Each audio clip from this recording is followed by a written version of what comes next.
নমস্কার, আপনাদের সকলকে শারদীয়া সিরিজ এপিসোড নাম্বার 5-এ আমন্ত্রণ। আপনাদের সকলকে মহাপঞ্চমীর প্রীতি ও শুভেচ্ছা। আগামীকাল মহাষষ্ঠীর মধ্যাহ্নভোজন নিয়ে উপস্থিত হয়েছি। আর মহাষষ্ঠীর মধ্যাহ্নভোজনের অন্যতম রেসিপি পনির। আজ আমি আপনাদের শেখাবো সম্পূর্ণ নিরামিষ পদ্ধতিতে পনিরের একটি আইটেম। সম্পূর্ণ নিরামিষ পদ্ধতিতে কড়াই পনির করে শেখাবো।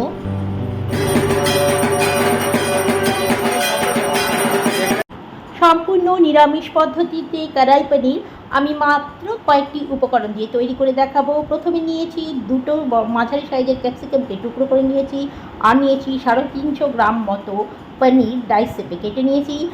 1 টিস্পুন লঙ্কা গুঁড়ো, 1 টিস্পুন কাশ্মীরি লঙ্কা গুঁড়ো, 1 টেবিল স্পুন ধনে গুঁড়ো, কয়েকটি গরম মশলা, 1 পিঞ্চ হিং লাগবে আমার।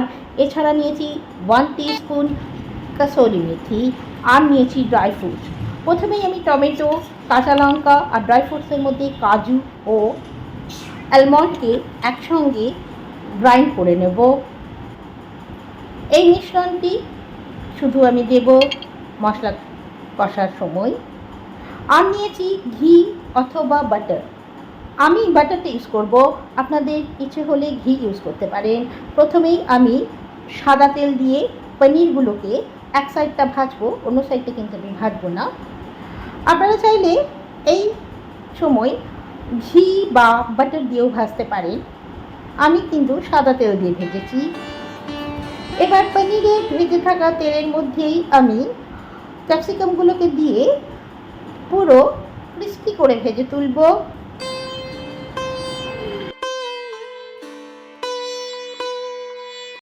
সম্পূর্ণ নিরামিষ পদ্ধতিতে তৈরি এই কড়াই পনির উপোসের দিনে বা বারবততে যেমন নিজেরাও খাওয়া যায়, সঙ্গে কিন্তু হলুদটা বাদ দিয়ে আপনারা মাকেও ভোগে দিতে পারেন।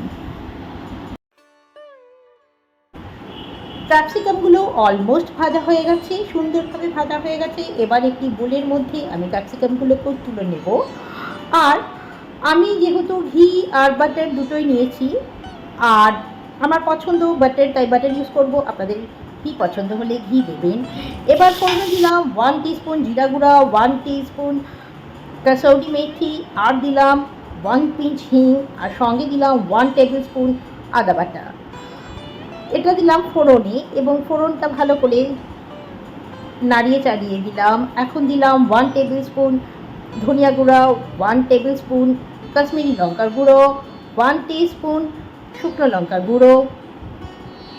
ধীরে ধীরে সমস্ত মশলাগুলো দিয়ে আমি ঘি আর তেলটা সেঁতেই মশলাগুলো ভালোভাবে সতে করে নেব, কাঁচা মশলার গন্ধ না যাওয়া অবধি। এই পর্যায়ে এসে আমি 1 টিস্পুন হলুদ গুঁড়ো দিলাম। আপনারা চাইলে পনিরের মধ্যে হলুদটা স্কিপও করতে পারেন।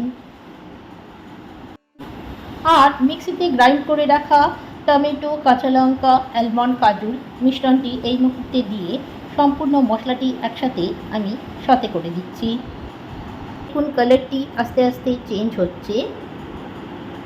এবার এর মধ্যে পরিমাণ মতো লবণ দিয়ে দেব।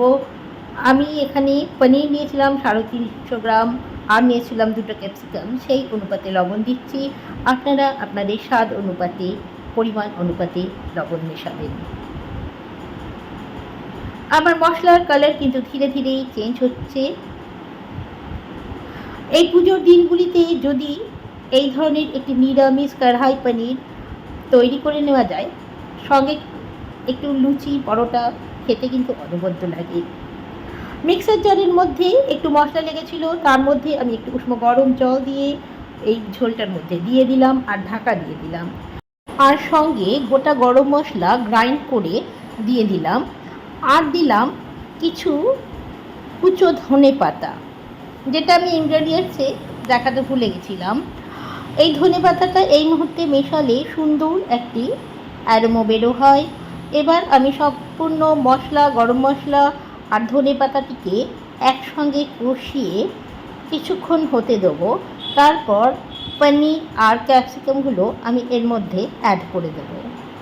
সম্পূর্ণ রান্নাটি আমি লো টু মিডিয়াম হিটে ওভেন রেখেই করেছি। পনির আর ক্যাপসিকামগুলো সুন্দরভাবে সমগ্র মশলাটির সাথে লাগিয়ে নেবেন। অয়েল রিলিজ করা পর্যন্ত অপেক্ষা করবেন।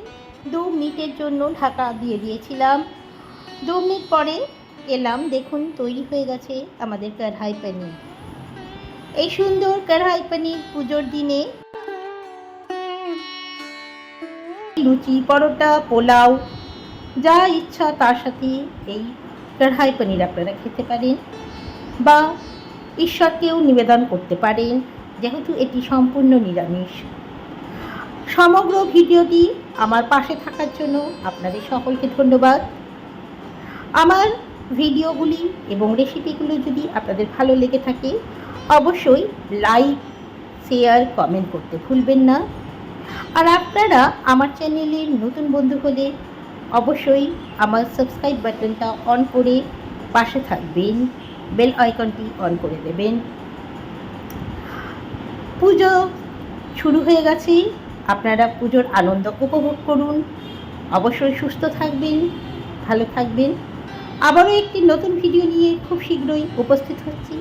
ততক্ষণ জন্য আপনাদের সকলকে প্রীতি ও শুভেচ্ছা, আর গুরুজনদের প্রতি আমার প্রণাম। আর বাচ্চারা, তোমরা আমার অশেষ ভালোবাসা নিয়েও আর অবশ্যই বাজি পোড়াবে, পাশে কিন্তু বড়দের নেবে, আর অবশ্যই সুতির কাপড় পরবে। ভালো থেকো, সকলে সুস্থ থেকো। আবারও দেখা হবে নতুন একটি ভিডিওতে।